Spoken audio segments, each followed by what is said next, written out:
Okay, so what is your name? My name is Chastity Guillory. And what's your specialty? I specialize in geriatrics. I'm a physical therapist. Okay, and how long have you been a doctor of physical therapy? I have been a doctor of physical therapy for 10 years now. It's going by so fast. Like when I think about it, I'm like, oh gosh, wow, it's been a Yeah. while. So yeah. Awesome. Where did you go to undergraduate school? I went to Texas Woman's University Okay, all right, in T. Denton. And then, Yeah. yes, yes. Mhm. Oh man, brings back memories. So, Did okay. you go there? I did. I went in Oh, 2010 and I oh graduated okay. in 2012. Yeah. Yeah. You started when I was leaving. Oh, okay. Okay. Yes. That's all. Yeah. I love TW. I think it's such a great school. Yeah, and then people are really sweet. So, Hmm. it's a great experience that I'm thankful. I'm very thankful for. So, Yeah. and what was your major? My major was kinesiology. Oh, okay. And did you minor Yeah. in anything? Yeah, with the minor in science, which I'm like, what are these minors for? But I took a lot of science classes, so I guess it worked out. Yeah, that's good. Yeah. And, did you pledge in undergrad or afterwards? No, I did not. I couldn't Okay. afford it, No, which is fine. I played soccer, so I feel like, that was my sorority at school. you played soccer in undergrad? Hmm. Wow. Yeah. Yeah. Was that okay? I should have known that. Like Oh, no, that's that is somewhere. What was your schedule? Okay, this is definitely not on my question list, but what was your okay. schedule like as far as like being an undergrad and playing soccer at the same time? Well, we usually got there maybe like 2 or 3 weeks before school started because in college, the soccer season is in the fall, the same as football. But we're like traditionally all women's school. So obviously we didn't have to compete with football. But I think in general, like in all the schools, women's soccer is during the fall. So we get there 2 or 3 weeks before, do our 2-a-days. And then when school started, I basically during the fall, it was games, practice was every day, like I think 2 hours or so. And then, of course, we had games. You have to make sure you study, you still got to go to class. You have to keep a certain GPA. They're checking with your teachers. So they really keep you on track. And then during off season, which was in the spring, um, we do like off season training. So it was kind of the same schedule. We just didn't have the games, but I think we were also, it depended on the time of the year, we were also doing kind of like 2-a-days where we go and do weight training like at 6 a.m. And Yeah. then Oh, okay. then the afternoon we'd have like maybe conditioning practice and things like that. So it was a hectic schedule, but looking back, I'm like, I mean, it's doable. You just have to be disciplined, but I wasn't always like that disciplined, so it kicked me in the butt sometimes. But I enjoyed it. I do it again for Okay. sure. Okay. They have any, did y'all have any like study hall? Is that something that happened there in that time? Man, I feel like we may have, but I don't think it was like mandatory Okay. Okay. from what I can remember. But I know that maybe like for like if you were struggling in the class, I think that they did make provisions for you to like make sure, like just kind of like additional help, like making sure you're doing well so that you can continue to play and things like that. Yeah, okay. So after you graduated from Texas Women's University, did you go back and get a master's degree? So the physical therapy programs used to be master's programs, but by the time I started or was in the process of finishing up undergrad to go into school, it was a doctorate program. So there was like no in between. So you just went straight from undergrad to a doctorate program.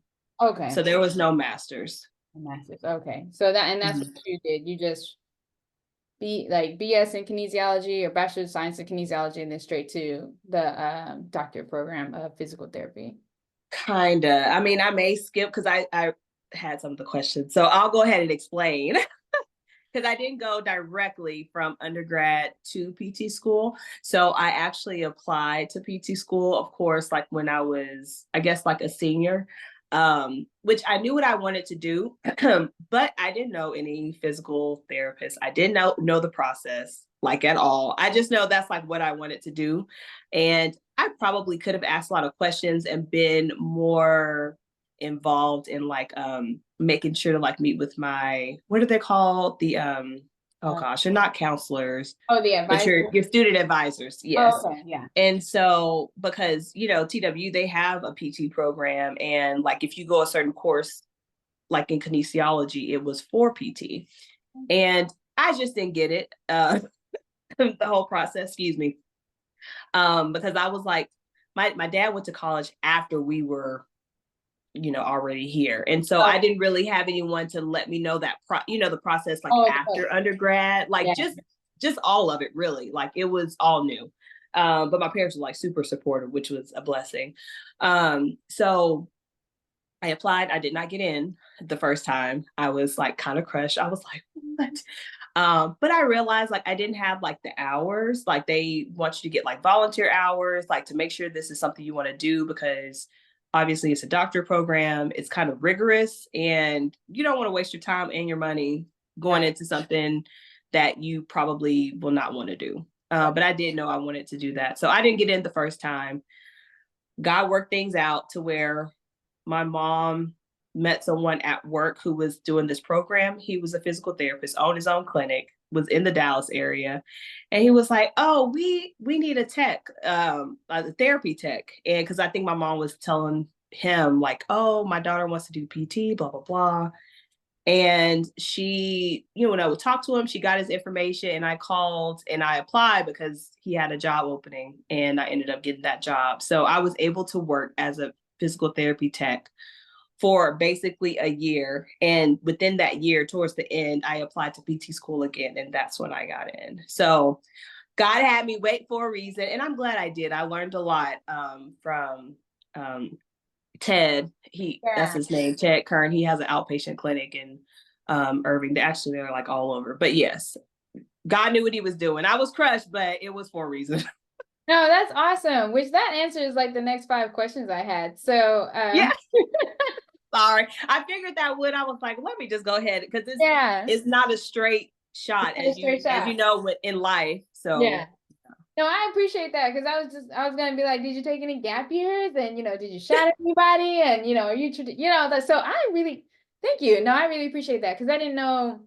I'm not gonna lie, I don't really know the process of how to become a physical therapist either. So I had to do some research, and I'm like, oh man, like what kind of test did she take, and what were the requirements? So so you touched on that, like you have to have a certain amount of hours to before you submit your application. Is there anything else you need? Just you have to take the GRE, and then you also just have to make sure you do your prerequisites for the college, the school that you want to get into. Some of them have kind of like different prerequisites, like certain classes, but there is, for the most part, is pretty standardized. I would say that like from what I remember, getting the volunteer hours was kind of like the big thing. Like, where did you have experience? A lot of people do outpatient because it's like a little easier to get into, because that population is like pretty stable. But like getting into like nursing homes or going into acute care, like rehabs, it's kind of what I found out as a therapist now is like you have to kind of know someone to be able to get those opportunities, because it's a sensitive population. There's a lot of sensitive issues going on, the acuity of the patients. It's a lot of times it's fast paced. So the therapists don't really have time, you're just shadowing, you're just watching. But of course you have to explain that to every patient you're with. So I figured that's probably why it's a little tougher to do those settings, because of just everything else involved. But I think volunteer hours were like the biggest thing, or shadowing hours. Like, hey, were you around it enough to kind of get a feel of what it really is? Okay. So, so then there is a difference between inpatient and outpatient for physical therapy. Like, could you explain on that?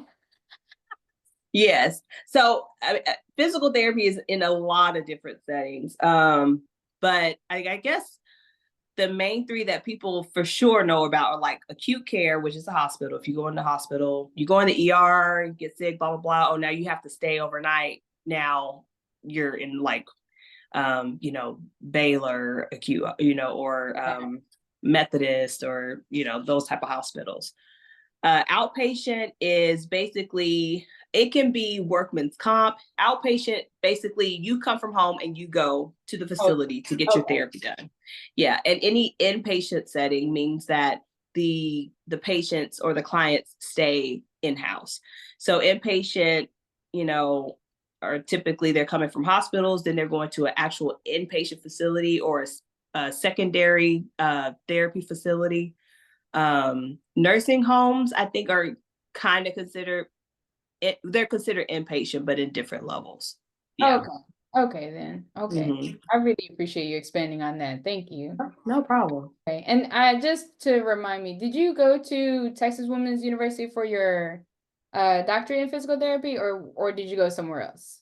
I went to UT Southwestern Medical Center. Yeah. I'm oh man, I'm blown away, quite honestly. Like that's fantastic to hear.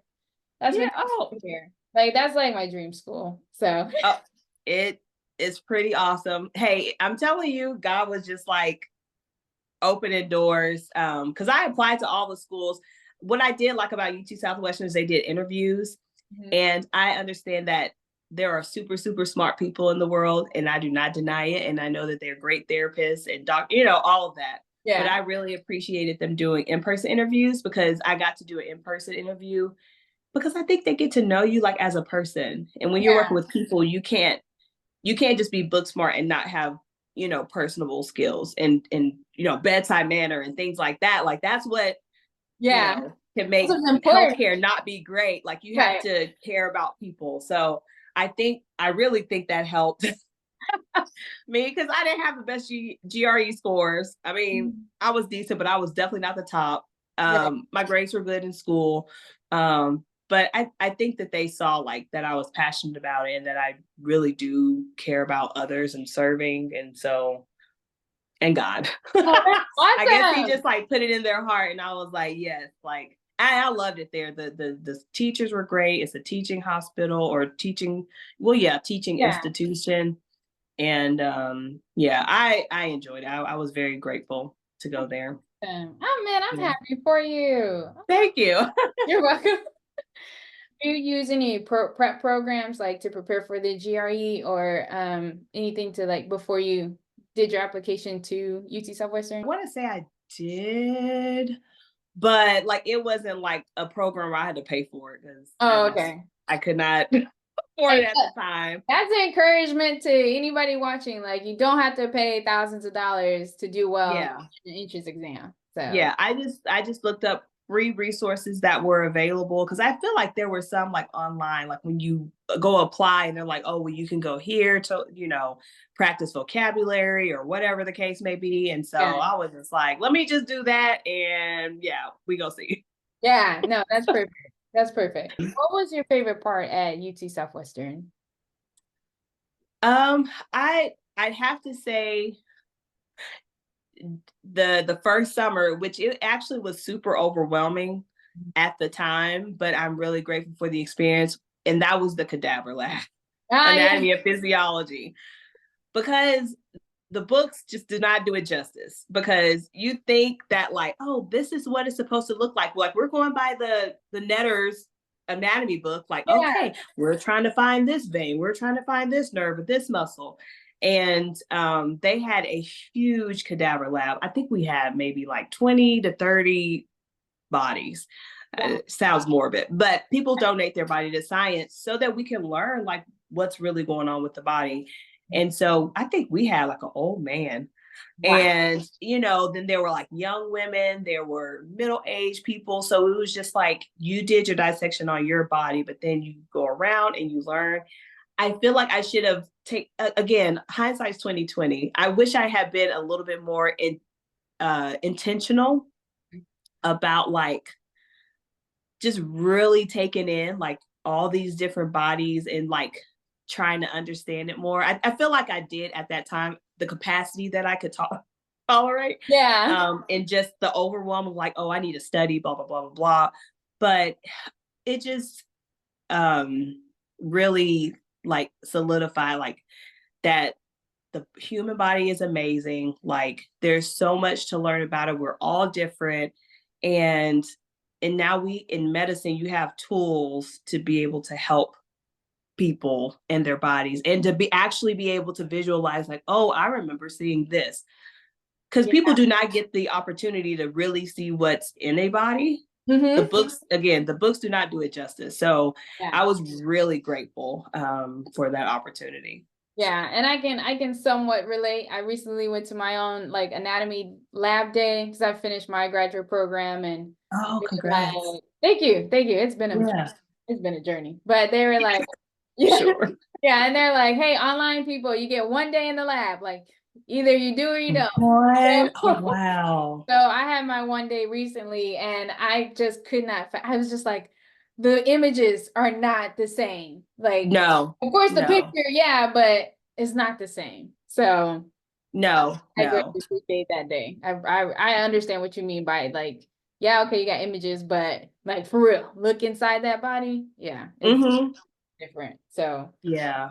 Wow. that's That's cool. amazing though. I'm glad you got to experience it because yeah, it's just something else. Like, Like yeah. unless you do it, you're just like, oh my gosh, like And we you are amazing. and you're right about the smell because I was like, oh, this is Mm, a whole year I was anticipating this day, and I get there in the first 10 minutes, I'm like, oh my.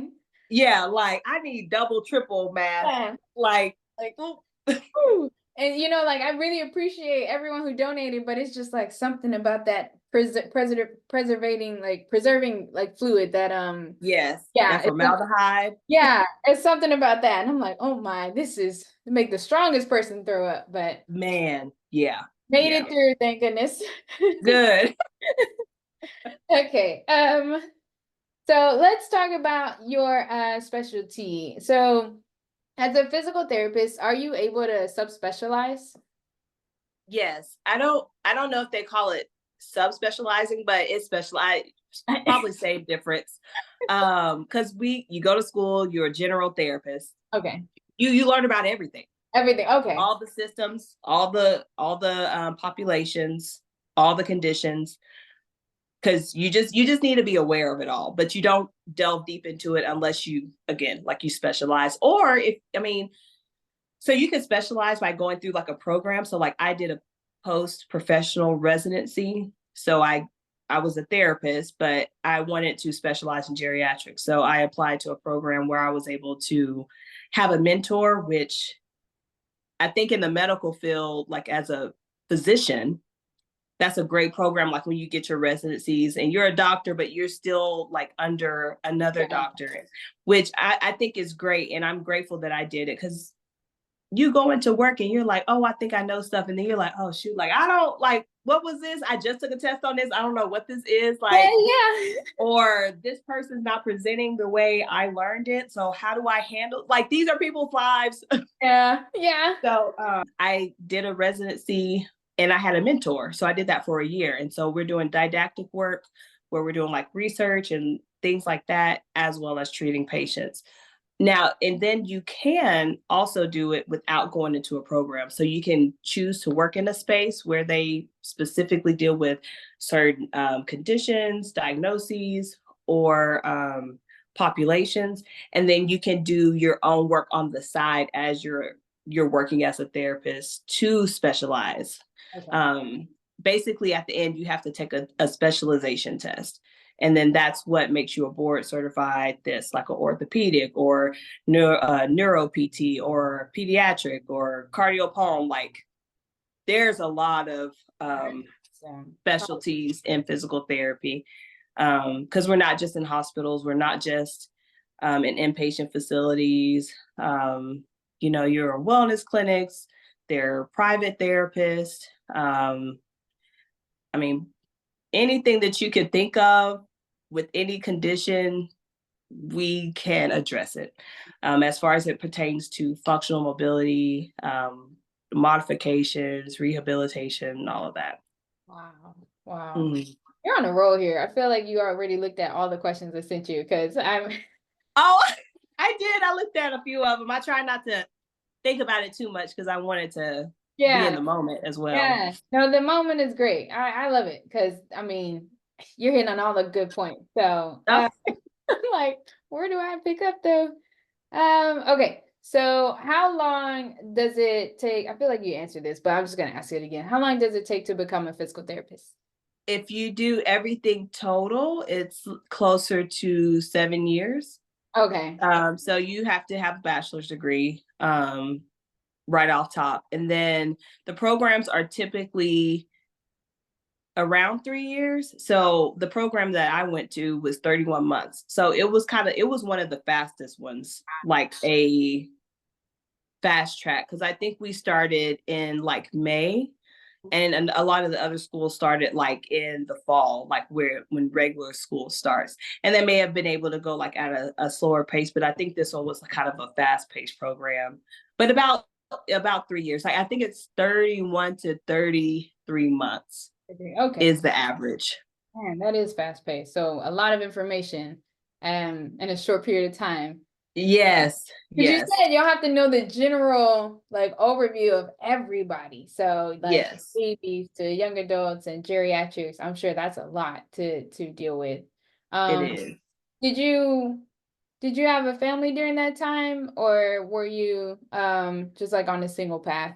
Like it's just Oh me. yeah, I was most definitely single.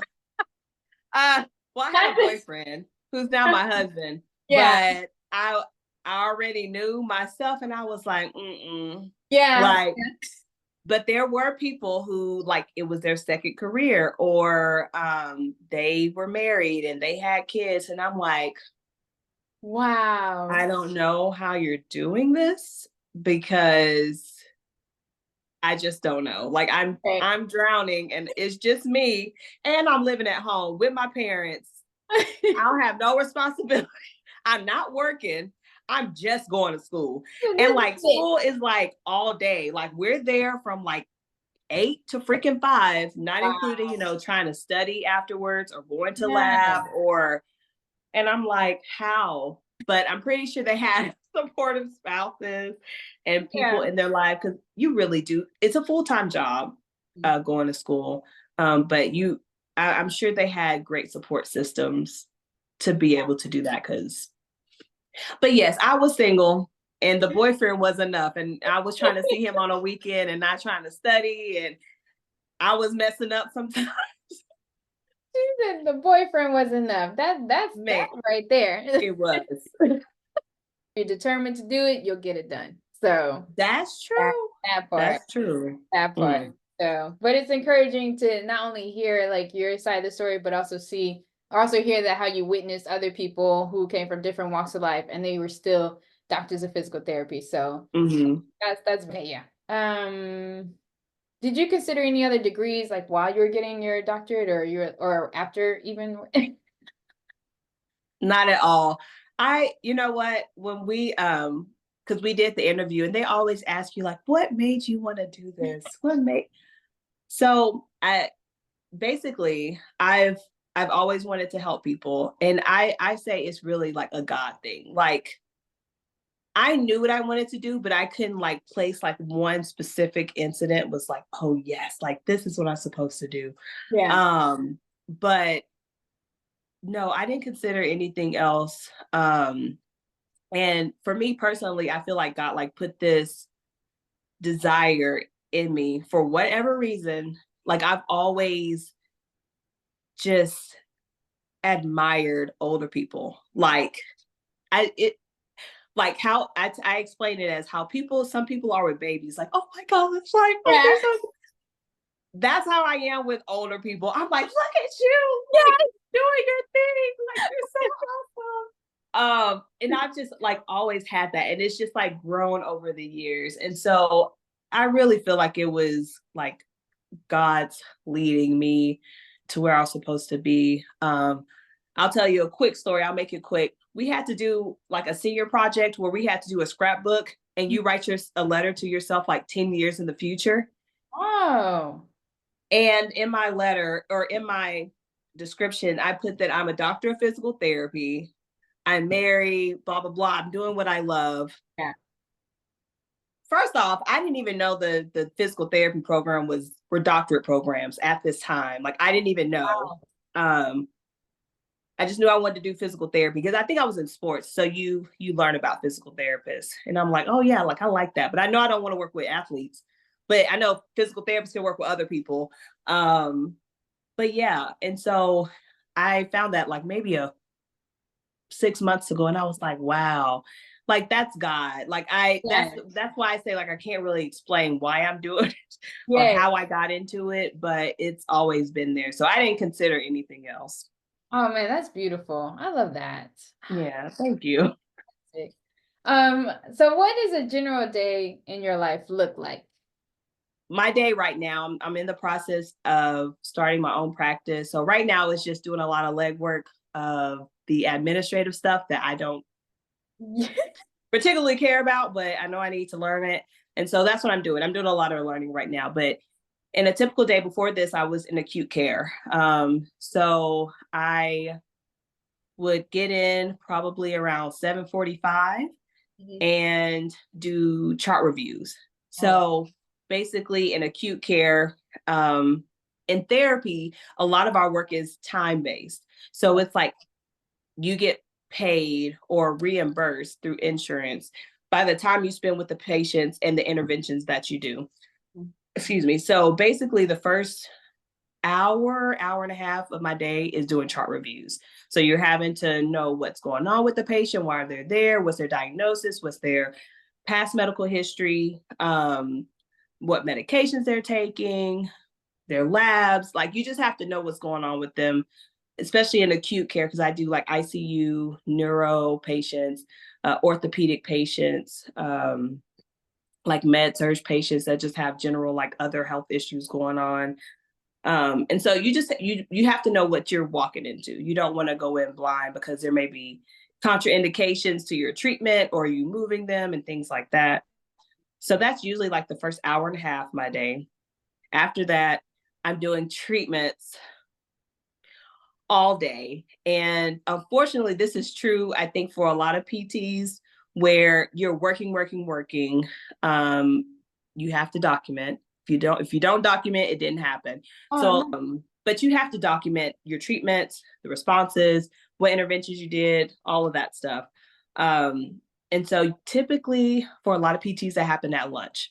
So, you're thinking like, oh, I got like a 30-minute lunch break or an hour. No, most of the time therapists are documenting the entire lunch break. Some people do really good about actually taking that break. I think if I were to go back to full time, I would give myself that break instead of feeling like I need to continue to document, because if you're full time, most of the time you're only supposed to be there for 8 hours. Mhm. Most therapists are there 9 to 10 hours, 5 days a week, Yeah. because of the documentation, because of the chart reviewing, because you don't get paid to chart review. You have to do that, but you're not paid to it. That's part of your entire day. Um, so during lunch, typically documenting for like an hour. The second half of the day, doing more treatments because Wow. you try to see as many patients as you can, because they call it productivity. So you have to be productive. You want to see as many patients as you can, try to do as many interventions as you can, get the evaluations done so that they can start the discharge process, because you have to make recommendations. Um, so that's the second kind of half of the day, treating for maybe like, I guess from like, we'll say 1 to 3. And then again, after that, then you have more documentation, because you have to document on this, you have to document on all your Yeah. patients. Yeah. And you don't want to get behind. So you try, people have different ways of how they do it. But documenting is a big part of it. And then basically you go home when you're done. So for me, I was there from usually like 7:45 till about 5:45 Oh. or so, 5. Like I tried to go quick sometimes, but personally, I was a therapist. Like I'm not about to just like try to do something quick because I want to be productive. Like Right. if I see something that needs to be done or we need to work on something, or talking to the families or educating them about what's going on, like I usually try to take the extra time. And obviously that goes into your whole day and takes away documentation time, but I think it's worth it. Yeah. Yeah. Man, Mm-hmm. that's a lot of documenting. That's Yes. Do y'all have assistants or physical therapy assistants or like a scribe who kind of helps out sometimes? I don't know. I remember scribing No. the clinic, but I don't know if physical therapists get the same like thing. Oh no, no one can write our notes for us. Oh, okay. So in different settings, you may have a physical therapist assistant, and so they can actually do treatments and they write their own notes. But in acute care, I don't think you see them as often.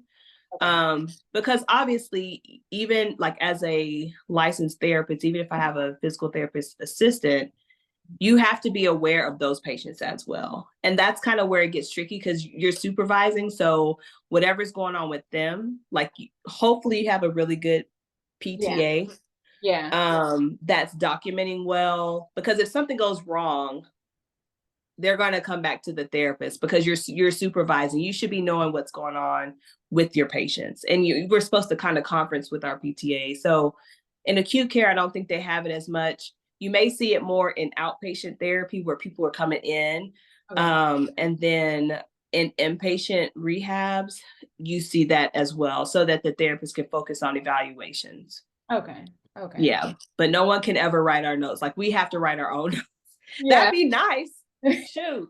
Okay. And we're almost to like the fun round questions, but before we get to that, is there any advice you have for the aspiring physical therapist, like something you want to share to keep them encouraged on their path? Ooh, I don't think I got down to that question. So I'm gonna have to think for a second on that one. Um, is this for people who are actually in it or they're just wanting to pursue therapy? People who are, I want to say both, but anybody, Both? yeah, just both. Like anybody who's even had a question like, what's it like? Like, what kind of advice should I have like as I pursue being a doctor of physical therapy? Or like, what should I keep doing? Or if someone's like about to take their test and they're like, I don't know if I'm gonna keep doing this.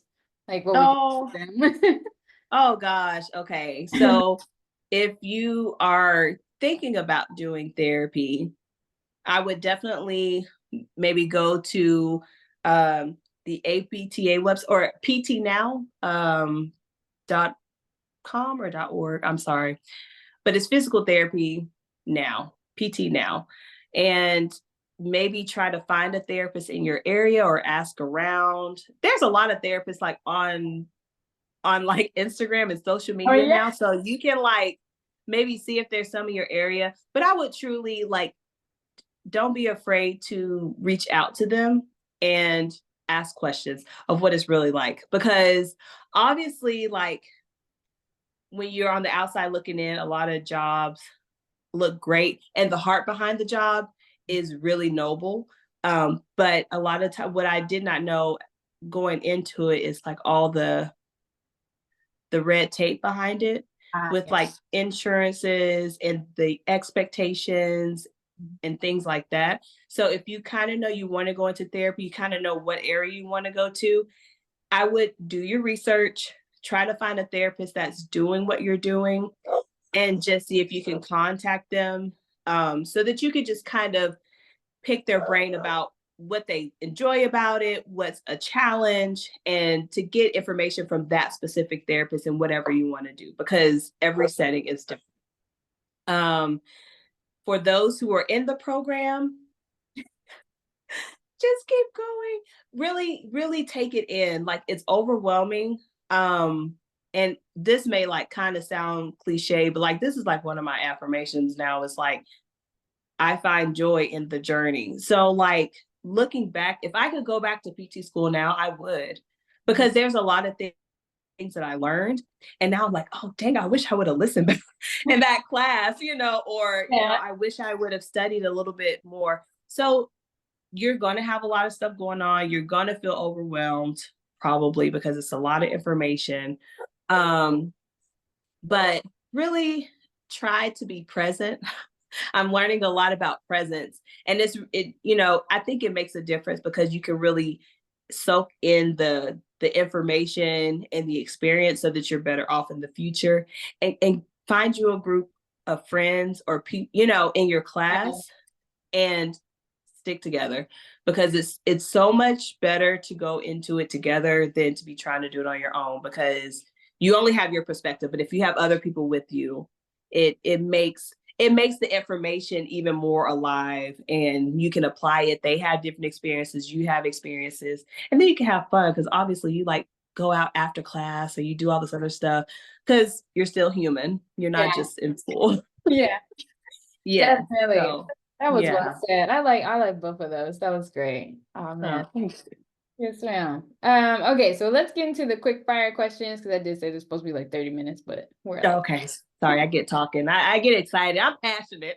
I love it. No, I love it. Like that's one of the things you have to have, like as a physical therapist, you have to have passion, so I Yes. absolutely love it. I love it. So some of these may sound off the wall, but it's just like quick answers. So if you could only wear one shoe brand for the rest of your life, like Jordan's, Nike, or Louis Vuitton or whatever, like what shoe brand would you wear? Oh, you know what? I'd probably say Adidas. Yeah, I yeah, love it. Yes, yes. Like yes, all of it. Yes. Do that have anything to do with like your soccer background, or you're just like, I like Adidas? Probably so. Probably. I know I'll get good soccer cleats if I have Adidas, but they have really good like tennis shoes and stuff like that too. And I like the look. It's like classic. Yeah, So yes. classic. I love it. Okay. What's your favorite place to go shopping? Amazon. Yeah. Amazon got everything. It So does. It does. yes. I find stuff and I'm like, I wonder if there's something for that. And you look, it's on Amazon. I'm like, wow. Yes. They're taking over the world. Yeah, I think you said this earlier, but what's your favorite sport? Oh, soccer. Yeah. It's the world's best sport. I do love how universal it is. I will say that. Like I love that. Mm-hmm. What's your favorite thing to do to relax? Oh, it depends on the day, to be honest. But I love to laugh. And so lately I've been on Instagram a lot, and I'll be trying to find the ones that make me laugh. Or dancing, like, because I love people that can dance. So like, yes, comedy and the dancing on Instagram. I'm sorry, that's like my that's guilty awesome. pleasure. That's okay. I'm not gonna lie, I do the same thing from time to time. So Yeah. okay. So in your grits, whenever if you eat grits for breakfast, do you prefer salt or sugar? Oh, I'm not gonna lie, this is like the ultimate like African American or Black person question because I know, I've heard it. I mean, I've been on both sides, because growing up, I used to put butter and sugar, and it tastes good to me. But since I've been married and like expanding my palate, was it salt? What's the other one? yeah, Salt. yeah. Oh, with the cheese. Like I gotta have cheese in there. Like I can't just be eating grits by itself. Like it needs to be like salt, the salt and cheese. Yeah, Maybe with some eggs. So that's yeah. that's a good breakfast. Yeah. Okay. Which pie, sweet potato or pumpkin? Girl. Sweet potato. First of all, I don't even really like sweet potato pie, but I definitely ain't doing no pumpkin pie. No, I'm sorry. I've only heard one person, only one Black person who was like, yeah, pumpkin pie. And I looked at him. That must be some that must be some pumpkin pie, because it must be. It was Kev. Have you heard of Kev on stage? Yes. Yeah, him. He likes pumpkin pie. Where he from? Was it Seattle or something? Originally Seattle, but he moved to California. But yeah, I was about to say it. I think it's a regional thing, because I feel like in Texas, you ain't gonna find no one that say pumpkin pie. Right. You're right. I have not found anyone from Texas who's like, yeah, pumpkin pie. No, they're all like sweet potato pie. I mean, no judgments, but yeah. I'm not gonna lie. When I was, about 3 years ago, it was all the judgment for me, but now no judgment. So right. That's real. That's real. I'm working on my stuff. Yeah. Right, I'm with you on that. Okay, so what's your favorite 90s or 2000s sitcom? I should be specific, like African American or Black sitcom. Like, Oh, I love Martin. yeah, Martin is hilarious. yeah, Yeah. I could watch Martin like over and over and over over and again. over. See, that's Yeah. me with Living Single, like Living Single all day. Really? Yeah, I love it. I love It's good. I guess I didn't watch it as much. Like I grew up with my dad like watching Martin. So like Yeah, yeah, like I watched like Fresh Prince and the other ones, but Martin, I mean, all the characters. All the characters are I love it. yeah, That's a good yeah. laugh. Oh, that's perfect. That's perfect. Okay. Which R&B artist would you like to have dinner with? Mm. You know what? I say Mario. I really Mario? like I love his voice. So I Yeah, would love to like just know his story. that's So yeah. cool. That's cool. And who if you could go on vacation anywhere in the world, where would you go? Australia. Australia. I've That's not on my heard bucket that. list. Huh? I've not heard that answer. Really? Why would you go to Australia? I don't here I go. I don't even know. But you know what? I like their accents Mm-hmm. and it's way down there. Yeah. I'm just like, y'all just down there in the middle of the ocean, like y'all own people. Like it, I don't know. It just fascinates me. Yeah. Like, It seems yeah. like a And really good island. like the Aborigines, Yeah. they're Aboriginals, like just the history. Mm-hmm. Like I don't feel like I know a lot. And that's a place I'd be like, yes, like let me learn more about it. And it's beautiful, I feel like Yeah, the no, nature and stuff. it's beautiful. I just I know Sydney, the big is that Opera House. Opera House? Yeah, that's something Mm, I would like to go see. So I'm yes. thankful to hear a different answer besides like Europe or France, which there's nothing wrong with those. There's not, but a lot of people been there. I think Australia is, yeah, I'm sure to have a different vibe. Yeah, So, yeah. yeah. And have you what vacation trip have you recently been on? Ooh. I think the last one I went to was Orlando with family. So it was really nice. We went to Universal Studios and it's been years since I went and I got to ride a roller coaster and just it was great. So yes. Cool. That's cool. Okay. Yeah. And what's your favorite animal? Ooh, that's I that's a hard one. I'm just gonna say dogs because I have Okay. one and I love her to death, and Yeah. I pretty much like any dog. So Awesome. If you could own any company, any million-dollar company in the world, what would it be? Apple. Chap- I got all the products. Well, kinda. So Yeah. yes, I think it's a good product. So yes, I can get behind Apple. Oh, that's cool. That's cool. Yeah. Well, that concludes our 73 questions. Thank you so much for just allowing us to use your time and for all the great advice you said. Oh yeah, you're welcome. It was a pleasure. Thank you.